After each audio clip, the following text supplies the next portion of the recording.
Good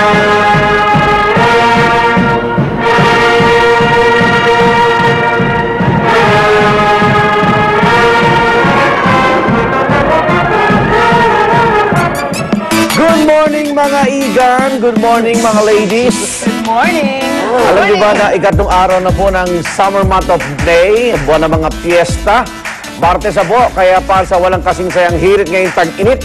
Dito lang kayo sa official Summer Tambayan, ang unang hirit. Welcome, buong mundo ha. Yes, buong mundo. Kasi napapanood tayo sa iba't ibang dako ng mundo. Ayan. Oy, Santa Cruzan, malapit na rin ha. Buwan ng Mayo. Mamaya... Nag-lay na ano ka na? Oo, tapos na. Mayo, naku, ano na. Bata-bata, tululaway. Mga Santa Cruzan. Huwag nyo naman kapalan yung makeup sa mga probinsya. Maganda na tayo mga Pilipina eh, no? Pag may makeup time natin, tapos tututukan ng flashlight. Hindi maganda. Nagiging Halloween. Todo orange lipstick, diba? Kapal na mga damit nila, init doon. Oo, simple lang. Speaking of mainit, kahapon, hottest day na naman. Kahapon? 6. Anong oras? Alas 3. Ba, hindi ko napansin ah. Hindi ako, naramdaman ko nasa labas ako. Hindi, naka-verde kasi. Aircon ka ata. Hindi. Nasa labas ako eh. Nasa studio Oo ka nga, na. studio. Alright, mamaya marami na naman kaming ihirit na balita sa inyo, lalo na napaslang na po ang world's Kaya kasaya natin eh. number 1, si Osama Bin Laden, ang Diba? leader po ng terrorist group na Al-Qaeda. Yay!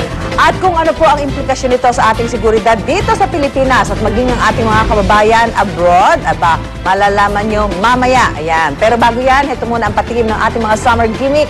Meron tayong kakaibang piyestang pinuntahan sa Bacoor, Cavite. At ang bida doon, aba, ang mga banda ng musiko, ang mga marching band. Oy, Ayan. mga apo na yan, mga unang banda ng national anthem natin. Oo, totoo yun. Alam mo isa tawag sa banda, musiko. Oo. Musiko. 1950s, cowboy to. At hindi lang po yan, ipapakilala natin naman sa ating intro ang mga misunderstood at madalas na kinatatakutan na dikya. Ang iba't ibang klase ng jellyfish at mga kapatid itong hayop sa dagat, makikita natin mula sa Manila Ocean Park mamaya. Uy, my kids would love to see that. Ganda pero masakit sa... Gusto mo na siya sakit sa balat. Di ba ihi lang yan? Gusto mo na siya tignan, di ba? Kalamansi o ano. Suka.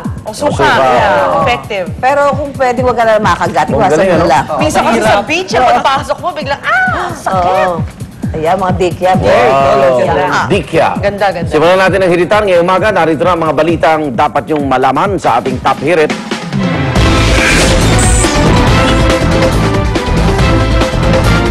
Leader ng terrorist group na Al-Qaeda at ang tinuturong mastermind sa pagpapabagsak ng World Trade Center sa Amerika, Osama Bin Laden, na patay ng mga Amerikano sa Pakistan.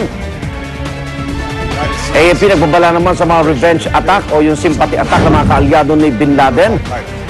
3 lugar sa Syria itinaas na ng DFA sa Alert Level 3. Petisyon para sa mga aumento sa sahod, posibleng madesisyonan na sa Lunes, May 9. At ang huling batch ng resealing at recalibration ng mga taxi, naka-schedule po yan ngayong araw. Mga igan, malaking balita po ngayon hindi lamang sa Pilipinas kundi maging sa buong mundo. Ang pagkamatay ng Al-Qaeda terrorist leader si Osama Bin Laden. Mismong si US President Barack Obama ang nagkumpirma ng balitang yan sa isang televised speech. Ayon kay Obama, napatay si Bin Laden ng pwersa ng mga Amerikanong sundalo sa isang enkwentro sa kanyang compound sa Abbottabad, Pakistan. Halos isang dekada ring tinugis ng Amerika si Bin Laden na sinimulan nila sa paglunsad ng giyera laban sa Al-Qaeda at sa mga Taliban sa Afghanistan.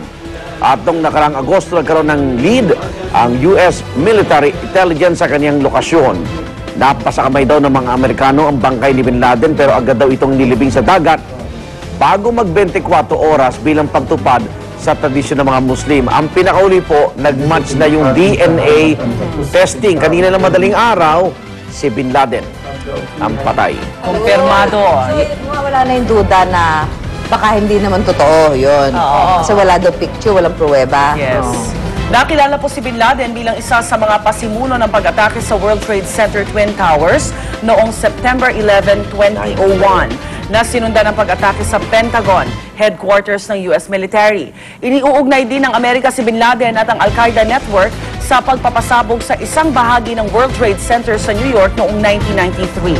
Si Bin Laden din daw ang utak sa magkasunod na pagsabog sa mga embahada ng Amerika sa Kenya at Tanzania noong 1998 kung saan mahigit 200 ang nasawi at libo-libo ang sugatan. Pinaniniwalaan na nagalit si Bin Laden na magpadala ng tropa ang Amerika sa Saudi Arabia noong 1991 Gulf Crisis. Kasunod ng balitang patay na si Bin Laden, nagdiwang ang mga Amerikano sa labas ng White House at maging sa Times Square sa New York at sa Ground Zero, kung saan nakatayo noon ang pinabagsak na World Trade Center Twin Towers. Bagamat patay na si Bin Laden, paalala ni Obama sa mga Amerikano at sa buong mundo, hindi pa ganap na nasusupil ang banta ng terorismo. Nagdidiwang po ang Amerika sa Ano yan? sa taong kanilang inaruga, pinalaki. Oo, at sinuportahan. Dahil grupo ni Bin Laden ang lumaban sa mga Russian soldier sa Afghanistan noong mga panahong sinasakop sila ng Russia. Obama killed Osama. Biglang bumalik sa kanila. Tinrain nila laban sa kanila. May nagsabi na 10 dapat years. let's not rejoice because of someone's death. Pero sa akin lang with Bin Laden dead, parang mas maraming Marami pinatayan. marami nang pinatay, so nagkaroon ng solusyon Aral. yung, di ba? Aral, solusyon yung Inosente. Mga inosente. Exactly. Yung pamilya ng mga naiwan ng mga pinatay niya. lang, di ba? 3,000 yung napatay. Tsaka pag tinignan mo yung pagkakaplano, pa-trader talaga. Nag-aral sa Amerika ng pagpapalipad ng eroplano. Sariling eroplano ng Amerika ang ibinangga sa dalawang World Trade building. Center, oo. Tinuklaw ang... Oo, tsaka malinaw talaga yung orders ni Obama pag-upo niya, hanapin yung si Bin Laden. Patay o Kaya nga, buhay. Obama Diba? killed At Osama. nung napasok nila, Huwag lang mapagpalit, ha? Sa isang Obama news Bin ka. Laden, hindi. At nung pinasok nila ang Amerika, #1 na bansa at pinakamatindi sa seguridad, talaga lahat tayo parang, ano nga tayo? Nagulantag tayo, exacto. Twin Towers. Tsaka diba? mismo pa ng financial center Yes. nila. Buti na lang yung World Trade Center natin dito sa Pasay, maayos naman. Nakatayo pa. Walang may interest. Mababa lang yun. Puro trade, At ngayon workshop. patay na si Osama Bin Laden, inaasahang magsisimula ng manghina ang mga galaway ng mga terorista dito sa Pilipinas. Yan ang paniniwala ng AFP at PNP at mababawasan ng suportang natatanggap ng mga kaalyado ni Bin Laden sa bansa, ang Abu Sayyaf at ang Jamaah Islamiyah. Gayunman, hindi nila isinasa isang tabi ang posibleng pagganti ng mga taga-suporta ni Osama na hindi naman daw malayong mangyari ayon sa isang counter-terrorism expert. Kung may mga nagbubunyi kasi, meron din daw mga nagluluksa. Pero ayon sa PNP at AFP, wala pa raw dapat ikabahala ang publiko sa ngayon dahil nananatiling nakaalerto ang kanilang mga tauhan sa buong bansa. Maging ang palasyo, iniutos na mahigpit na pagbabantay para sa ating seguridad. At dahil sa pagkamatay ni terrorist leader Osama Bin Laden, dinagdagan na ang bilang ng bus marshals na ide-deploy dito sa Metro Manila. Ayon kay dating NCRPO Director at ngayon PNP Directorial Staff Chief Nicanor Bartolome, yan ay bilang paghahanda sa posibleng pagganti ng mga teroristang kaalyado ng Al-Qaeda. Ito ay para maiwasan ang mga pag-atake sa mga bus, gaya ng nangyari sa Valentine's Day bombing noong 2005. Daragdagan din daw ang mga pulis sa mga matataong lugar. Apilan naman ng PNP sa publiko mas maging alerto at vigilant laban sa mga kahina-hinalang tao o mga gamit na naiiwan sa mga pampublikong lugar.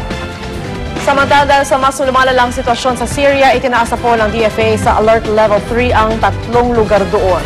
Ayon sa DFA, sasagutin na ng gobyerno ang pamasahe ng mga Pilipinong voluntaryong lilikas mula sa mga bayan ng Daraa, Latakia at Homs sa Syria.